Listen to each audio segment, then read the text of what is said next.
Hello everybody, this is Scott Dudley from SaaS Startup Stories, and today my special guest is Luc Canida, who's based in France. So Lucas is the global team lead at UNIQORN Incubator, which is the largest rural accelerator incubator of its kind in the world. And he's also the director of one of its startups, ChallengerX, a SaaS and B2B company who are turning Davids into Goliaths through digital and traditional marketing. Welcome to the show, Lucas. You ready to rock and roll? Hey, Scott, thank you so much for having me. It's a pleasure to be here at your show. I'm happy to discuss about all these interesting stories we've got. Excellent. All right. Yeah, it should be interesting. So let's start off first with your tech background and what initially got you interested in working with SaaS startup companies. Well, at the beginning, I was studying engineering when I was back home in Argentina. That's how tech got into me, probably. My dad's been into tech for 30 years already, on agri-tech more specifically. So I kind of lived and was grown with it. And I also became a professional rugby player. That was my dream when I was young. I knew I had to go away from Argentina to fulfill that dream because there were no professional teams back home. Okay. So that's how I came to France like 5 or 6 years ago, and how I slowly introduced myself into this world. Okay, excellent. All right, so you're still playing rugby now? Yeah, I'm still playing at Sarlat Rugby. It's our local club. We took over the club last year. So we actually consider it one of our clients, one of our startups with whom we work with at UNIQORN. Oh, nice. It's pretty funny because we call it our 118-year-old startup. Because even though it's pretty old, I would say, the club, it's got the same problems and it faces the same challenges that every startup does. That's why for us internally, we call it a startup anyways. Yeah. So is that the rugby club behind you? Is it in the picture there? The what is it? Sarlat. Is that it? Exactly that. That's that one. Yeah. That's actually our new logo, because when we first took in, the logo that we had, even the name was crappy, right? So we are a digital marketing agency to begin with.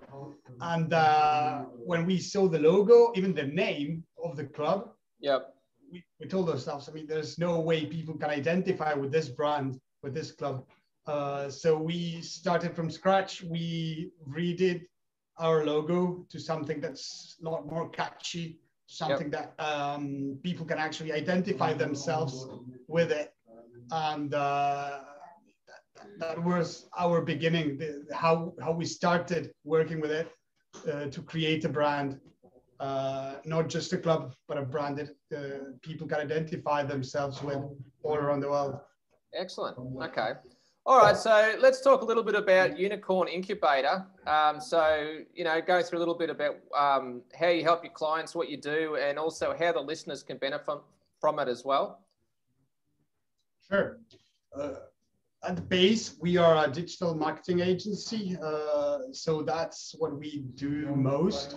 So we do article syndication, ASO, SEO. We help businesses run through investments, meet investors. So we take startups the American way. So for us, a startup is not just an idea in your head, it's a step further. So we ask them for 3 main questions whenever we decide to work with someone. First one being that they actually have a proof of concept. Second one, that they have a couple clients. And third one is that they manage to convince, even if it's one of their family members, that what they're doing, it's going to solve some problems, not just create new ones. Because again, if you are not able to convince your own family, how are you going to convince ourselves, first and foremost? And then whenever we present you to potential investors, because every startup needs funds, you need to be able to convince them that what you're doing is worth a shot.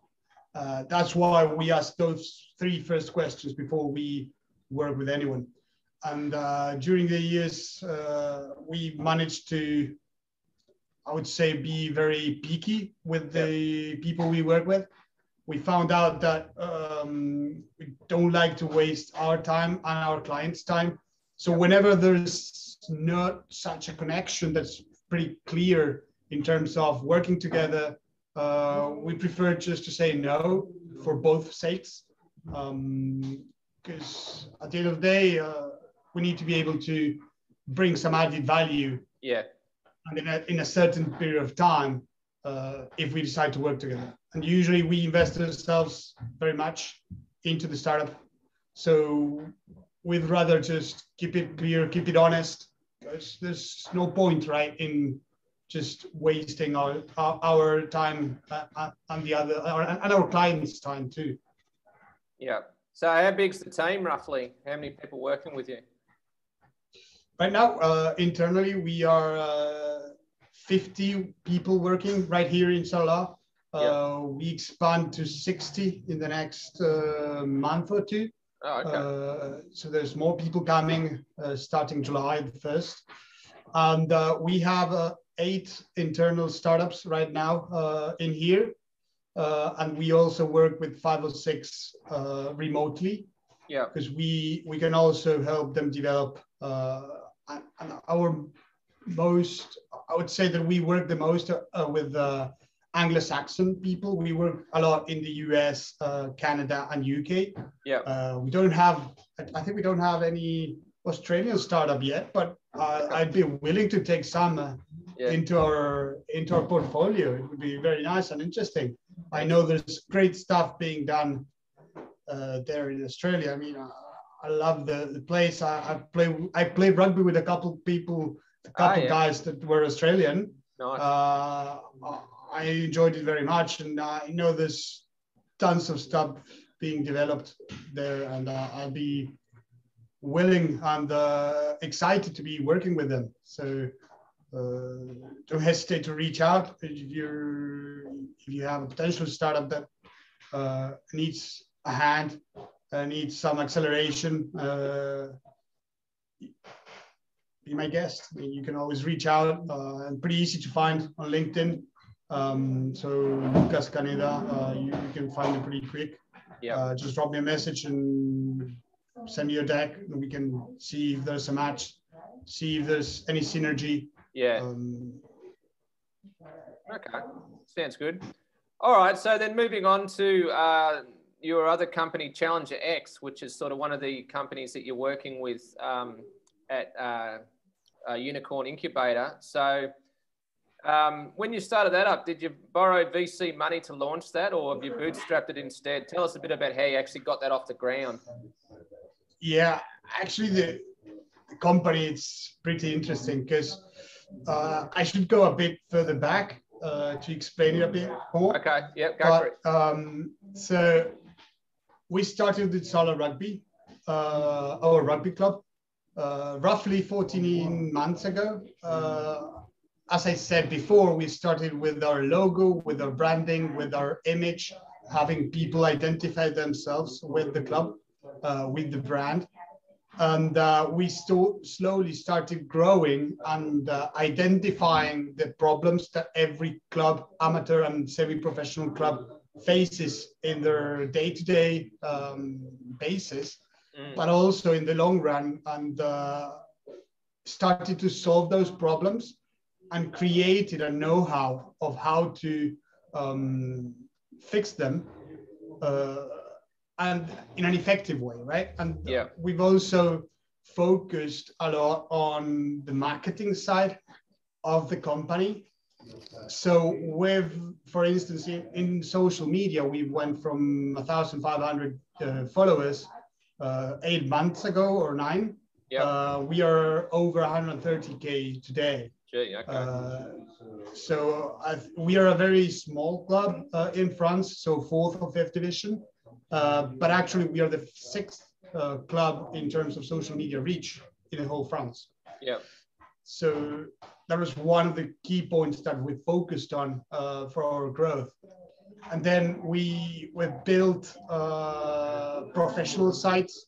So we believe that no matter if you are going to an amateur club or a professional club, you should see no difference on their sites. Okay. You should see an online store in there that looks exactly the same as any professional club. So you shouldn't be able to see the difference. And that's what we did, and that's what we built.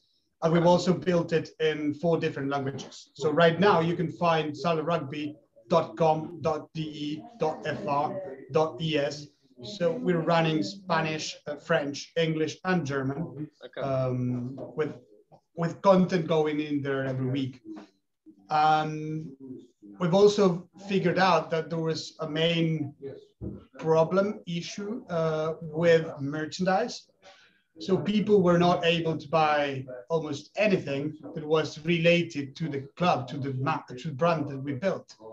So right now we've got over 20 products that are completely customized with our colors, with our logos, and that are being sold all around town. They're being sold on Amazon. They're being sold on our website. There was another issue that we wanted to fix, because once people and fans become engaged with your club, with your brand, yeah, they want to become, they want more, right? Mm. So they're actually looking forward to own a piece somehow, or to support their club by having, I don't know, a mouse pad that we've got, a water bottle, or a jersey, right? Yeah, that identifies themselves with the club. Yep. Then we've also we've signed 62 different broadcast and streaming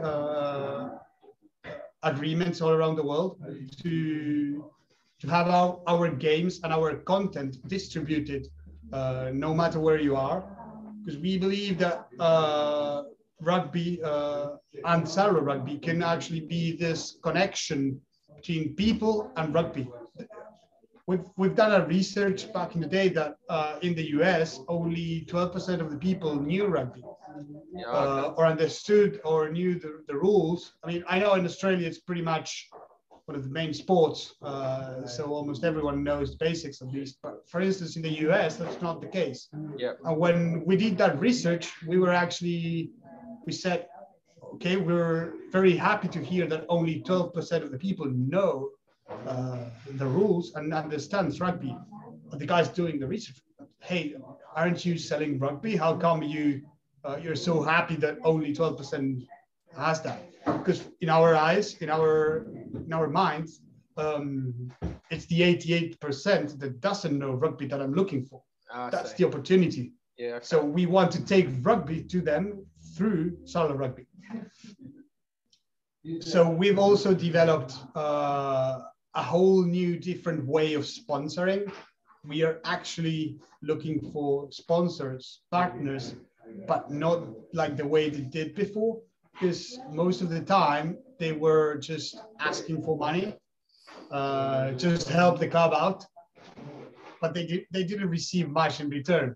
Yeah. And right now we were actually able to create proposals, offers for them that they can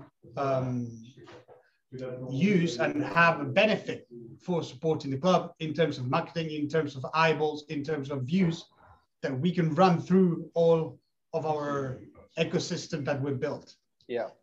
So after going through all those pain points, managing to identify all the, I would say, problems, but most importantly, the solutions to those problems, and being able to demonstrate that we can do it, and that we already have our proof of concept. Yeah. If that's what we ask our clients, you preach what you sow, right? So you need to be doing what you claim what you're asking for. You need to be doing it yourself. So we created our proof of concept, and that's how ChallengerX became to life. Roughly, I would say 2 or 3 weeks ago. Okay. So ChallengerX is a SaaS. Yep. It's And its main purpose is to bring to the clubs what we've done to Sarlat Rugby. Give every single club, no matter what sport they are playing or no matter where they are in the world, the possibility to look and to excel like a professional club. Yeah. Okay. So that's why turning Davids into Goliaths. So taking the small clubs and making them big. We want them to be no difference between one and the other. And our little cherry on the top, which is probably the most interesting part of the story, is that today we are in a position that we can mint a token, a social token, in 10 to 15 minutes to whatever club that we want. That means that we've already done it for Sarlat Rugby. We minted a token called Sarlat that we own right now. And we are in a position to do that for other clubs. Okay. And that brings a whole new world of DeFi, of decentralized finance, into the club that they can leverage in terms of monetization, first and foremost, but also into engaging with their user base, which is probably the most important part, because if you have your fans, if you give them a way to participate even more into the club and to actually get benefits for participating, for supporting their club, their brand, that gets you to a whole different level. Absolutely. Okay. So at the moment, do you have a product roadmap for ChallengerX for the next 12 to 18 months? Yeah, actually it's pretty quick. We launched it barely 2 or 3 weeks ago. Oh, okay. But we're going public in London in less than 6 weeks. So the idea and the objective is to be we will be floating in the Aquis exchange.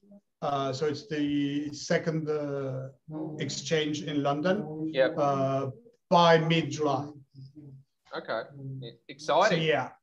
That's really exciting. I mean, it's amazing. I mean, when we decided to push it further in 8 weeks, we're like, okay, I think this is quite quick, but it's an excellent adventure. We're going as fast as we can because there's lots to do.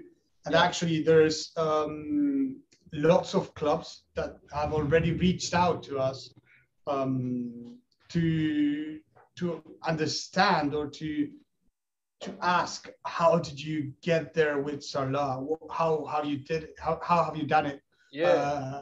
Can we do it ourselves?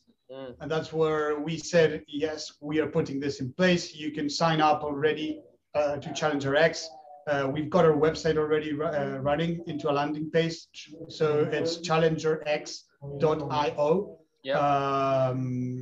So people can get there, can register. They can sign to a 4-month pre-register. So first come, first serve. We've got plenty of teams already signing up.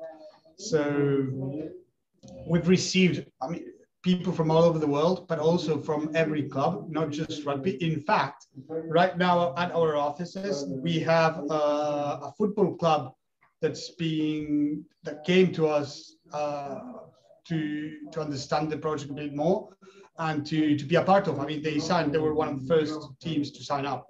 Okay. And we have teams from basketball leagues. Even weirder, we got 15 or 16 badminton teams that actually reach out to us. We don't know how, but they say, "Hey, I want to be a part of it." Okay, I didn't know we were having that much reach with Sarlat Rugby, but interesting, yeah. How can we help? Completely different sport, yeah. But, every club is facing the same problems in terms of fidelization of their fans, monetization, sponsoring, branding. If you see most of the clubs, you can see the difference between a professional club and an amateur or semi-professional club right away. Okay. That's what we are trying to solve. All right. So from your experience working with all these tech companies, what are the most profitable customer acquisition channels to bring in new customers? That's very interesting. I think it changes from one to the other. It depends a lot of the objective or of the companies. I do like very much the influencer marketing. I think it works very well when you are able to give the people the possibility to match and to find their synergies with the guys that they already follow. Yeah. So in terms of influencer marketing, what I think is very interesting is that you leverage others people's influence. Yeah. So what I was saying is that the interesting thing about influencer marketing, which it comes back to podcasts too, because I do think you are an influencer of your own, having your podcast show, is that I can be at your show, for instance, and talk to the people that are listening to us, but I come through you. So the people that are already listening to your show, they know the value that you bring. They know the people that you bring to your show and the value that they are bringing. And that's how myself, I gain that engagement with your people right now. Yes. And that's very interesting for me in terms of user acquisition when you do influencer marketing. Because the engagement rates at the end of the day are a lot higher. And you are able to identify and to look up for niches and target audience that are much more precise, that you can actually go to them through an influencer and reach out into much higher engagements than if you try to reach out on your own. Yeah. So that's one of the, for me, I think it's a very powerful tool. Not everyone is using it, which I believe everyone should. Same happens again with podcasts. We've been running podcasts for the last, I would say, at least 6 months. Okay. Mainly our CEO and myself, we've been into shows because we understand the power that podcasts have right now. Yep. The statistics are insane. Yep. People actually listen to podcasts. They don't just, the engagement rates with all the other social media, it's probably 2 or 3 seconds. So you just scroll your phone into the next and you don't just pay much attention. That's true, yeah. But podcast is a whole different thing. Yeah. The stats show that 80% of the people that actually start listening to a show, they end it. So they listen all the way through, no matter if the podcast lasts for 30, 45 or 60 minutes. Yeah. That's insane. Yeah, it is. Yeah. A huge difference. Yeah. Good point. Oh, for sure. Yeah. We believe that it's actually speaking in front of X amount of people. Yeah. It's got the same force. Okay. And then on the flip side, what advice would you have for startups to reduce churn and to retain paying customers? I would say user experience.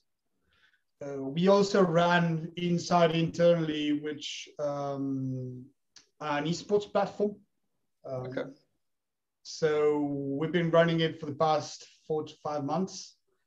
And I believe that whenever you give the user an outstanding experience, they come back. When you give the users what they're looking for, they keep using what you're doing. You can see that straight away into Google Analytics. For instance, you can check the average time spent on the website, for instance. Yeah. And that changes drastically when you actually give people the will to be there and to engage with what they're using, what they're listening or reading. Yeah.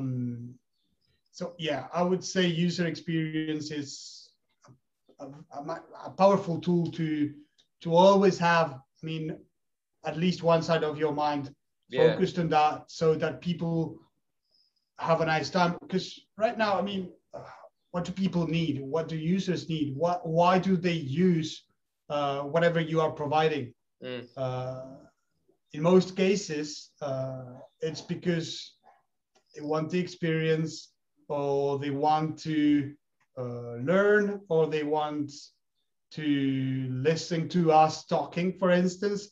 So if you give them a good experience, they'll come back. Yeah, that's true. Good point. All right. So from your experience, what are the most common mistakes that inexperienced SaaS founders make?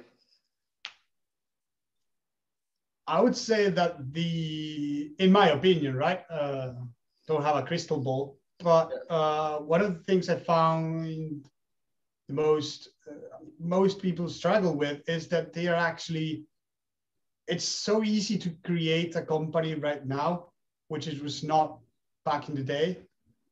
But right now you can just create a company out of nowhere, probably. Yeah, that's true. But most people fail, especially in the SaaS world, to build a company that's actually providing a solution and not another problem. So many of the companies out there fail because instead of making lives easier for their customers, they're just making it a lot more complicated. Yeah, they're just trying to sell their product, basically.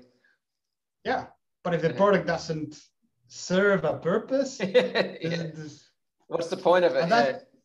And that happens many times. It does. Yeah, it's a common problem. You're right. Yeah.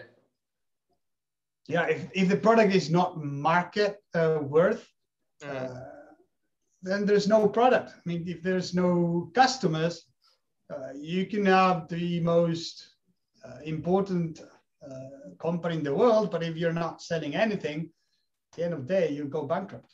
Exactly. That's right. Yeah. All right. So this question's a little bit similar, but what do you think is the single biggest challenge that SaaS founders are experiencing right now to grow their companies? I do think it's mainly with every single startup, I would say, not just SaaS, funding. Funding is always crucial, especially in the startup world. Most people that are founding a company, they are just bootstrapping themselves. Yes. Which I don't think it's a problem. I actually think it's a very good proof of concept. If you are convincing yourself that this is worth a shot, that's one of the things we analyze whenever we speak to our clients. Is the passion that they have, how much invested are they in what they're doing? Because whenever we work with a client, we don't want to take the work away from them. We're just there to support them and to help them succeed, but we don't want to run the whole company for them. That's not our objective. So if we don't see the passion in there, if we don't see that they are able to just roll up their sleeves and work and do whatever it takes to make it succeed. If you don't do it yourself, there's not going to be anyone else to do it for you.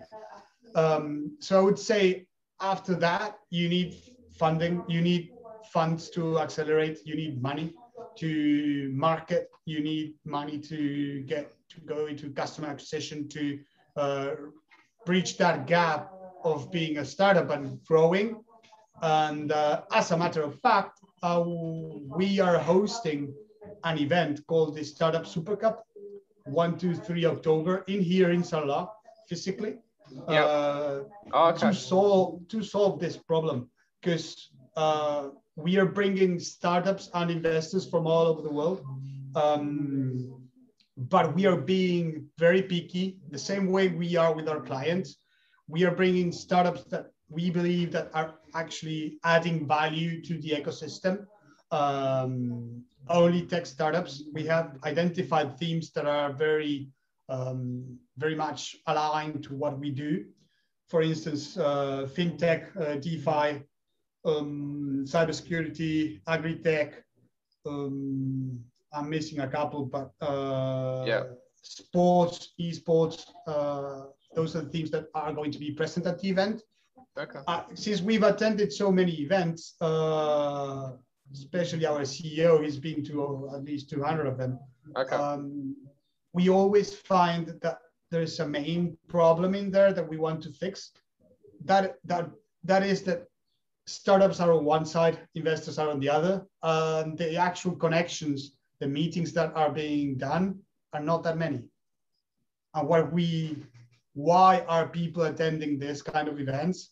It's not just to have a glass of wine and a piece of cheese in here in France. It's actually to do business, or that at least that's how we see it. And that's the people that we want to bring to the event. So we are hosting the event in 500-meter radius. Yeah. So everyone will be connecting with each other. Oh, yeah. And the ratio between investors and startups, we change it. Instead of having more startups than investors, we are doing completely the opposite. We are bringing 8 investors for each startup. Okay. All right. That's a ratio that you don't find elsewhere. Yeah, and the reason why is because in our eyes, the success or not of the event is going to be judged in terms of how much investment has been done into companies. Yeah. How many companies have been funded? How many jobs have we created through that? And not just by the amount of people attending to the event. Yes. Makes sense. when we decide the investors that we are bringing, we are actually asking them for proof of what companies have they invested in the last 12 months. Okay. Because we don't want people, investors, we have investors all over the world that can pay a plane ticket to be here and just have some fun. There is plenty of those. But we want to bring people actually ready to invest, to fund the startups that we are bringing to the event, because that connection is vital for success in both sense. Absolutely, yeah. So if there's any startups listening or investors, feel free to come up, contact us, and sign up. So that's an actual physical event, is it? It's not online? Yeah, that's physical. Yeah. The reason why is because we believe that, a guy willing to write a check for $100,000, it's usually better when you meet face to face. You are able to discuss and you're able to engage a lot better with the startup that you are investing in. I agree. Yeah. Even though we are having, I would say, thanks to COVID, a lot more digital meetings right now. I do think that at the end of the day, the physical encounter, it's always necessary, I would say. Yeah, it makes sense. All right, so just wondering, what's your favorite business book? Oh, I do like a couple. I like the simplicity of Rich Dad, Poor Dad. Okay, yeah. For instance, I think Robert's pretty good into explaining how things should be easier and not complicated. We actually try to stand by that, and we always say, the acronym KISS. Keep it simple, stupid. Ah, yes, yeah. So we try to use that in our business model too. Yeah. And also I would say the hook points. It's also very interesting how nowadays you've got people reaching out, selling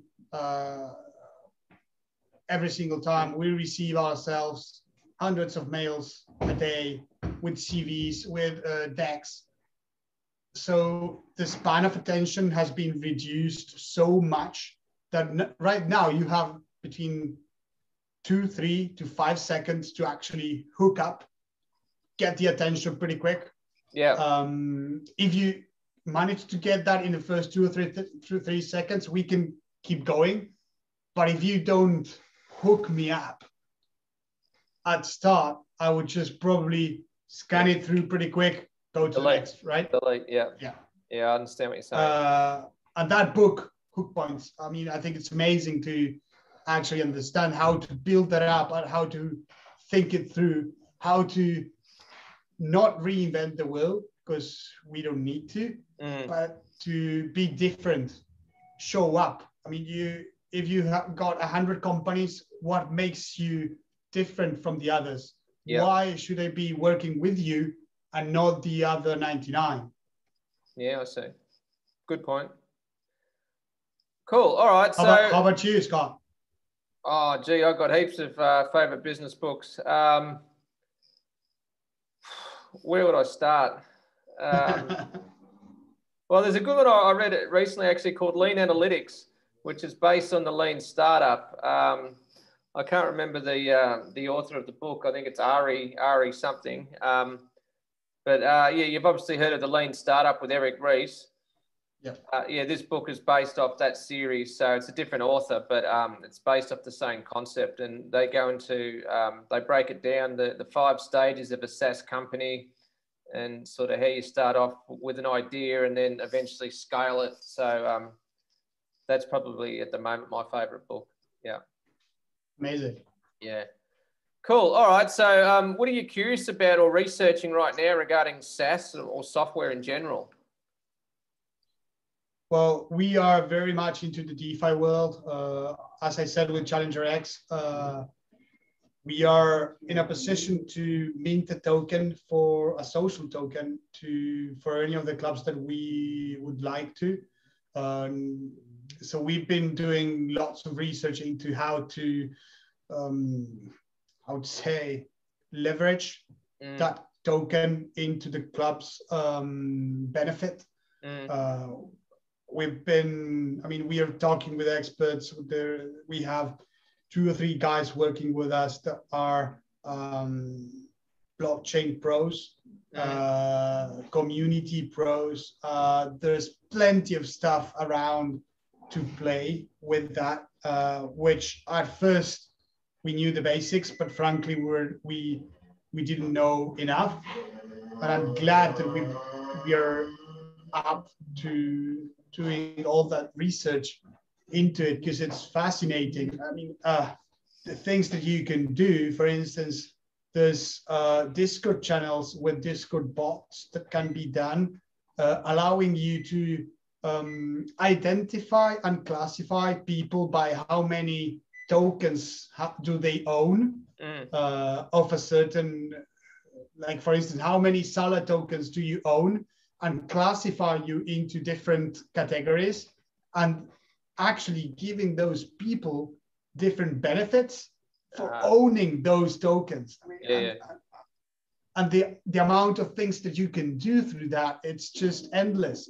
You can have, for instance, if tomorrow's your birthday, you can have one of your favorite player sending you a video wishing you happy birthday, just because you own a certain amount of tokens. Yeah, I see. Things like that, and you can play around it so much. Okay. We had a guy the other day.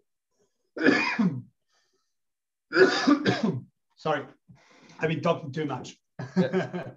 we had a guy that the other day that came to us and said, "I die for being able to make the kickoff of a game live. So I would come to Sarlat, I would be there, and I would love to be the guy in charge of doing the kickoff of the game." Oh, okay. And that's my dream. Yeah. And that can be done. Right now, thanks to tokenization, I believe, you can do whatever you want. And it's just a matter of, they call it contracts that need to be created into the blockchain, which is pretty easy. Yeah. And once you have that, then you can just do it. Awesome. And there's nothing to stop you. Yeah. Very interesting. All right, excellent. So just to wrap up, where can people go to find out more about UNIQORN Incubator? I would say that the first way to reach out is through LinkedIn. Lucas Caneda is my name, so LUCAS CANEDA. Pretty easy to find, pretty reactive too, so don't hesitate. And then unicornincubator.com, pretty easy too. There's some information in there, our contacts. Don't hesitate to come to us if you think there's a synergy, or if you need to hook up. There's always some works to work together if we are on the right space. Cool. And it's UNIQORN with a Q, isn't it? Not a C. Exactly. I tend to forget that because for me, it became a habit, but it's UNIQORN with a Q. That's right. Yeah, perfect. Just thought I'd better throw that in. All right, excellent. No problem. Thanks for being on the show, Lucas. I really appreciate your time. Take care. It's been a complete pleasure, Scott. See you soon. Thank you.